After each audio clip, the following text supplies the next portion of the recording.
And Cloaked issue number 2 and 3 are written by Mike Richardson, with art by Jordi Armenegol, and letters by Nate Piekos of Blambot. And issue 2 picks up 23 years ago as a clowned villain by the name of the Lunatic is holding up a crowd when the Sentinel comes in and puts a stop to the situation. The Lunatic is then carted off as he screams he knows the truth about the vigilante and will tell everyone as the Sentinel is thanked, and then walks off. We pick back up in the present with Jake Stevens being questioned by Detective Gale about the death of Richard Johnson, to which Jake simply says he doesn't know what happened and is then let go as he travels to an apartment to interview a woman by the name of Helen Crenshaw. Helen used to be a reporter who covered the Sentinel and tells Jake that the Sentinel is no hero, and goes on to recount how years ago she was given a tip about a story. It was here that she noticed the Sentinel talking to a group of men in an alley, but she was found out and, upon trying to flee, was shot in the back and permanently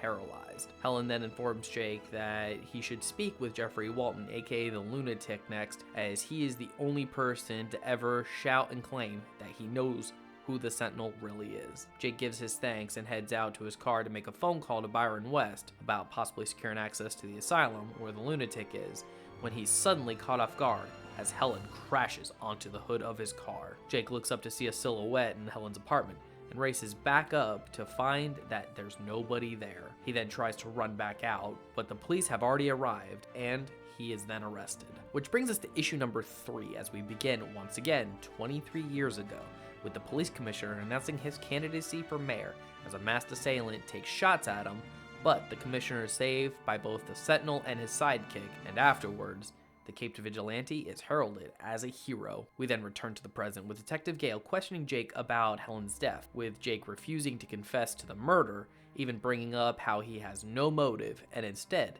tells her the case he's working on is big, and it's clear someone doesn't want these people talking. Jake then informs Gale that his next interview is with Jeffrey Walton, and shortly after, he's once again let go. Jake then gets his car from the impound lot and makes a call to Byron West about getting him into the asylum, of which, after showing up in his office, receives a call back about meeting someone outside of the door of the asylum, and to remember to keep Byron's name off of everything. Jake of course agrees before driving to the asylum, where an orderly lets him in exchange for cash. Jake then comes face to face with Jeffrey Walton, who tells Jake that his lunatic persona was fake, and in fact he was trying to lure the Sentinel out in order to kill him. He continues with recounting his past, where while jogging comes across the Sentinel who had shot a man, but then immediately after shot a child who witnessed the event. Disgusted by this, Walton said it was his goal to prove to the city that their hero was a fraud,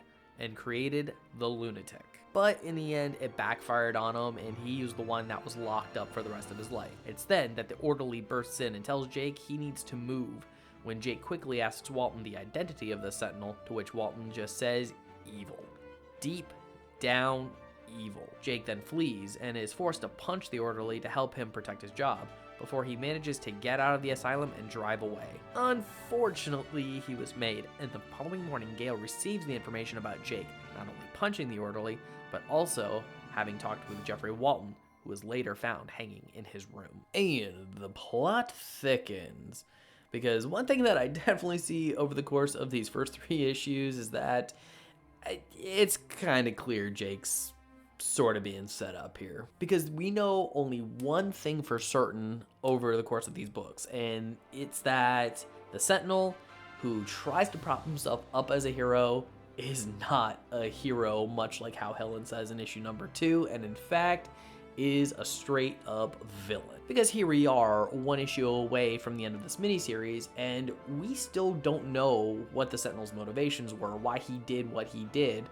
or if he's even the one that's also presently going around and killing all of the people that Jake is talking to. It's a reveal that I'm definitely looking forward to getting, because I really want to know what's up, and that's how I know the book has me like hooked in. Kind of like how Helen Crenshaw seems to be sort of a Lois Lane type of character. She was a reporter, but it obviously did not end well because she ended up paralyzed. And I like how she questioned even to herself of, yeah, sure, the Sentinel was in an alley talking to a bunch of guys, but if she was shot, why didn't he turn around and, try to help her.